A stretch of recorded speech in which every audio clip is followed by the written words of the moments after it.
ஏன் எப்போ பார்த்தாலும் குடிச்சிக்கிட்டே இருக்க? அது என் மன கஷ்டம் ஐயா. நேரத்தில் எப்போதான் அது குடிக்கிற? அது பண கஷ்டம் ஐயா. முருங்கையை ஒடிஞ்சியா வளர்க்கணும், மீசையை முறுக்கிதாயா வளர்க்கணும், உடம்ப பிடிச்சிதாயா வளர்க்கணும். ஏதாவது பண்ணிட்டு போயா. ஃபர்ஸ்ட் அதை மூட சொல்லுயா. எதை? இந்த டாக்குமெண்ட்டை. அதை எப்ப மூட போறாங்க? நீ எப்ப நிறுத்த போற? இதெல்லாம் நடக்கிற காரியமா? கவர்மெண்ட்டுக்கு வரி யாரையா கொடுக்குறது? உன் காசு தான் கவர்மெண்ட் நடத்துற மாதிரி சொல்ற. எங்களாட்ட குடிகாரம் தாயா அந்த கவர்மெண்ட் நடத்திட்டு இருக்கு. அதான் போயா.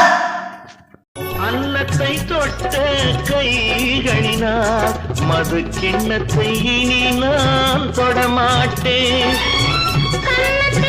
உன்னையெல்லாம் ஒரு பெண்